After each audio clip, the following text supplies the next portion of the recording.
السلام علیکم ورحمۃ اللہ وبرکاتہ۔ بھائیوں بہنوں، دوستوں، بزرگوں، ناظرین و سامعین، آج ہم آپ کی خدمت میں پوسٹ نمبر 23 میں جو سوالات آئے تھے ان میں سے جن سوالات کو ہم نے پک کیا ہے وہ لے کر آپ کی خدمت میں جواب پیش کر رہے ہیں۔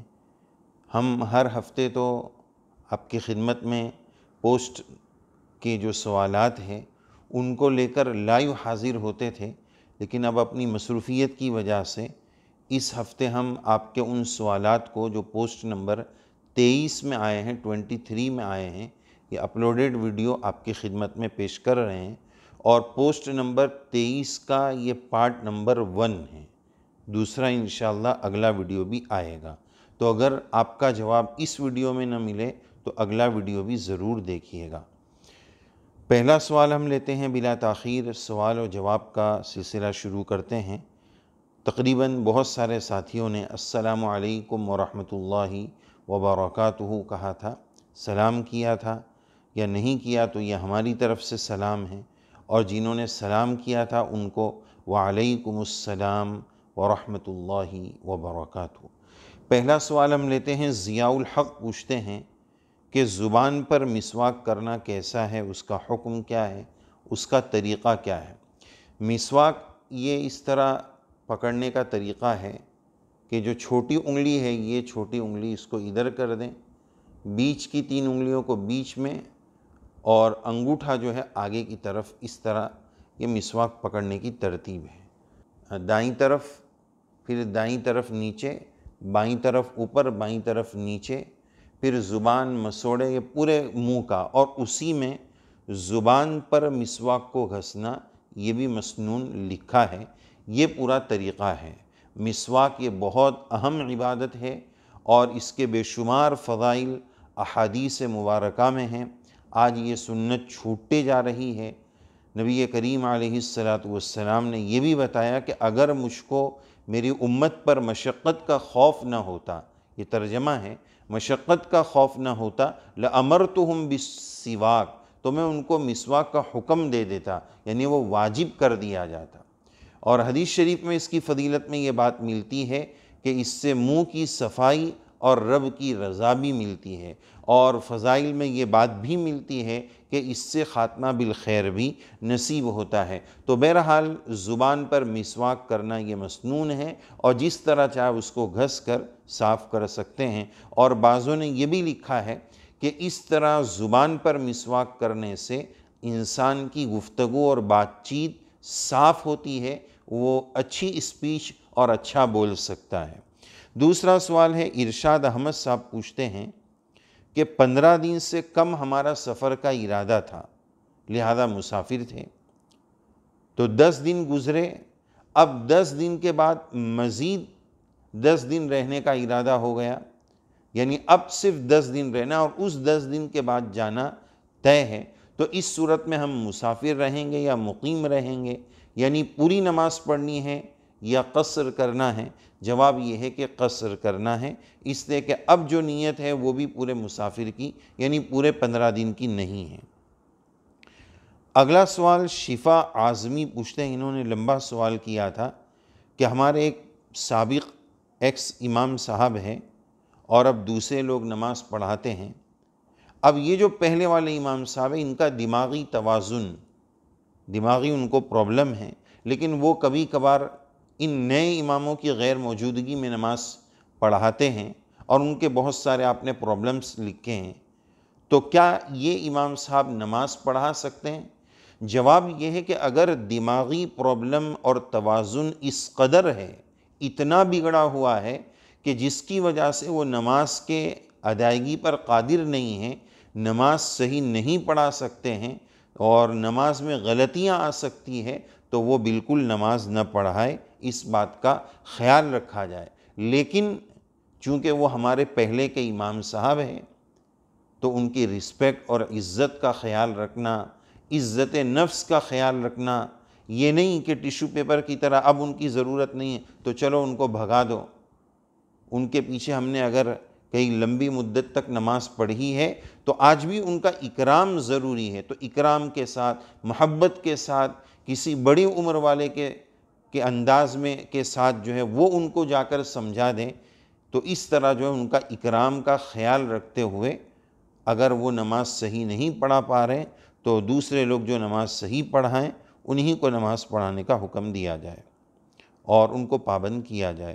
مصطفیٰ خان صاحب پوچھتے ہیں کہ جب میں نماز پڑھتا ہوں تو زبان پھنس جاتی ہے اور پڑھ نہیں سکتا ہوں، تو نماز کیسے پڑھوں؟ یہ پچھلے لائیو میں بھی آپ کا جواب دیا تھا، آپ نے وہ سنا نہیں ہوگا۔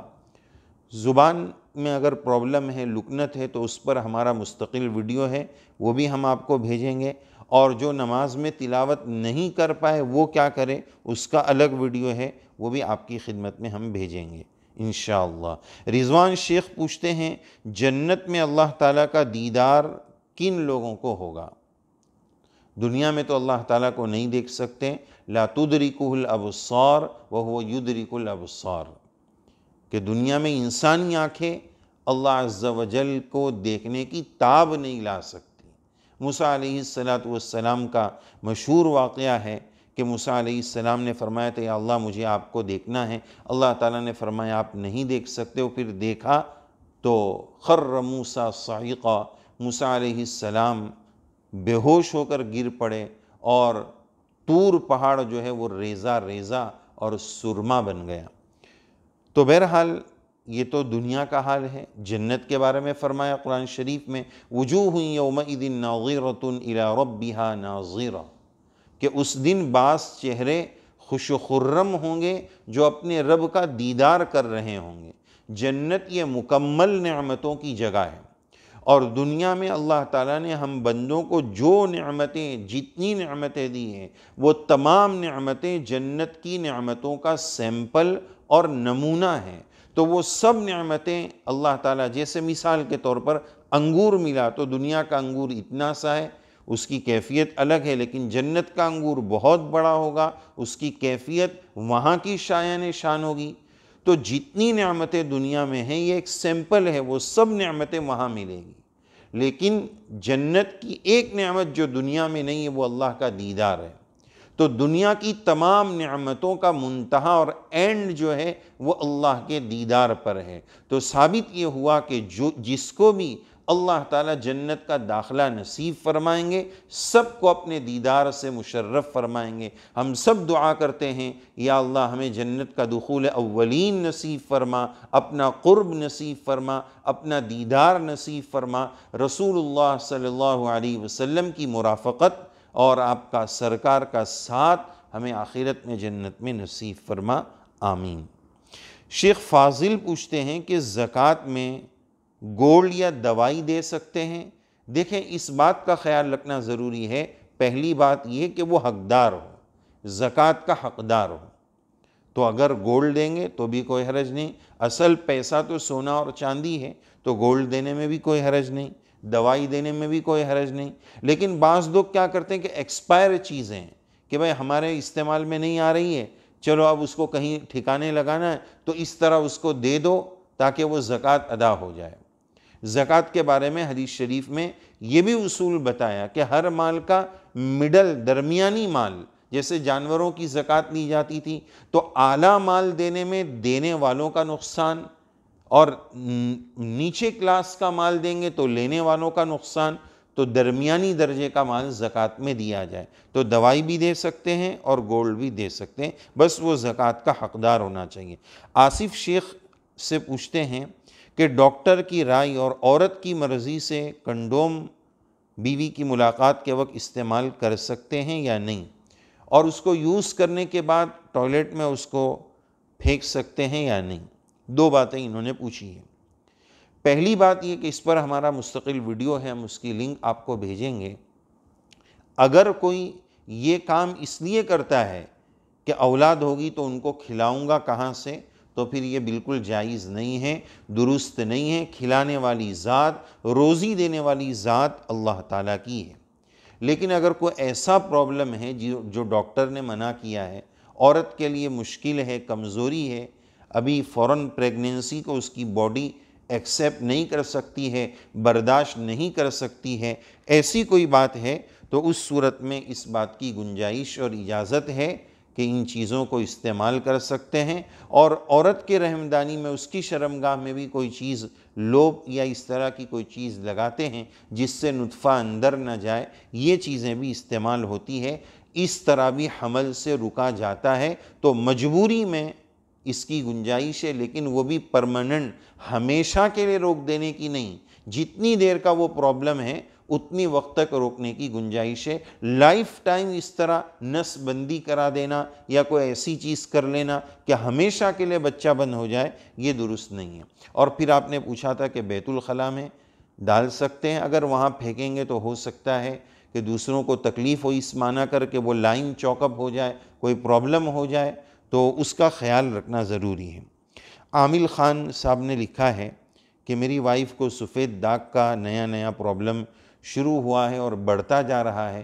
ہم اللہ تعالیٰ سے دعا کرتے ہیں اللہ تعالیٰ ان تمام بیماریوں سے ہماری حفاظت فرمائیں، اور آپ بھی دعا کا اہتمام کریں، ہم سب بھی دعا کا اہتمام کریں۔ اللہم انا نعوذ بک یا انی اعوذ بک من البرص والجنون والجذام ومن سیء الاسقام۔